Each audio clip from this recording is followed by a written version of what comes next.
रामायण की कहानी भगवान राम की मृत्यु।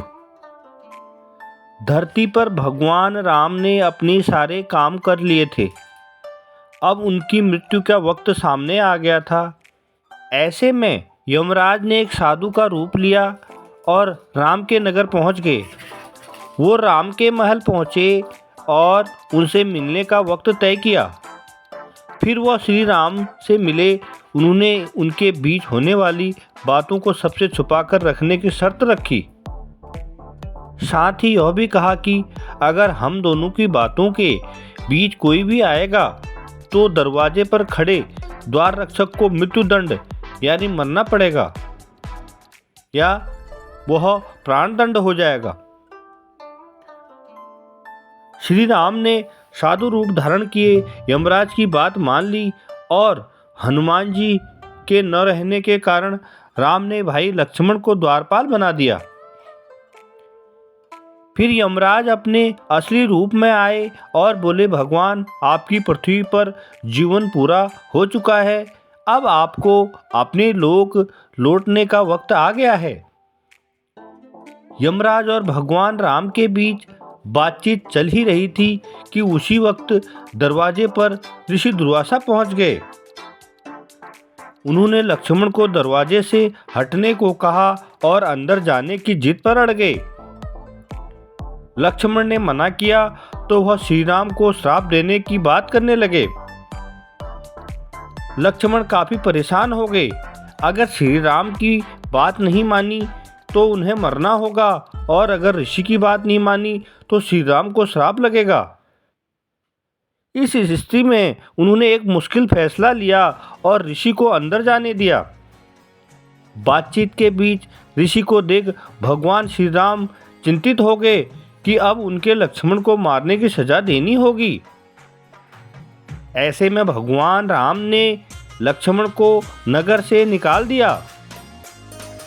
लक्ष्मण ने अपने भाई के वादे को निभाने के लिए सरयू नदी में जाकर जल समाधि में डूब गए और डुबकी लगा ली। लक्ष्मण के बारे में जानने के बाद राम बहुत दुखी हुए। फिर भगवान श्री राम ने भी जल समाधि लेने का फैसला किया। श्री राम भी सरयू नदी में जल समाधि लेने के लिए निकल पड़े। उस वक्त वहां भरत, शत्रुघ्न, हनुमान, सुग्रीव और जामवंत भी मौजूद थे। देखते ही देखते भगवान श्री राम सरयू नदी में समा गए। कुछ ही देर बाद नदी के अंदर से भगवान अपने विष्णु रूप में सबके सामने प्रकट हुए। उन्होंने अपने भक्तों समेत वहां मौजूद हर किसी को दर्शन दिए और इस दर्शन को पाकर सभी धन्य और कृतज्ञ हो गए, क्योंकि उन्हें साक्षात वैष्णव स्वरूप का आनंद मिल रहा था और वो पूरे स्वर्ग की ओर दौड़ पड़े, क्योंकि भगवान मर्यादा पुरुषोत्तम राम अपने असली वैष्णव स्वरूप में देखकर सभी भक्त अपने आप को प्रफुल्लित महसूस कर रहे थे और उन्होंने अपने भक्तों समेत वहां मौजूद हर किसी को दर्शन दिए। इस तरह भगवान राम धरती पर अपने जीवन को पूरा कर स्वर्गलोक को लौट गए, क्योंकि भगवान मर्यादा पुरुषोत्तम राम सदैव भक्तों की रक्षा करते हुए और उनके सारे सुख और दुख कष्टों को एक साथ पिरोए रखते थे, जिससे वह मर्यादा पुरुषोत्तम राम सदैव अपने भक्तों के लिए, अपने और अपने परिवार के लिए सदैव राम के नाम से ही जाने लगे और उनके द्वारा किए गए कार्य, उनके द्वारा सृष्टि के किए गए अविलंब कार्य सभी लोग उनकी चर्चित हो गए।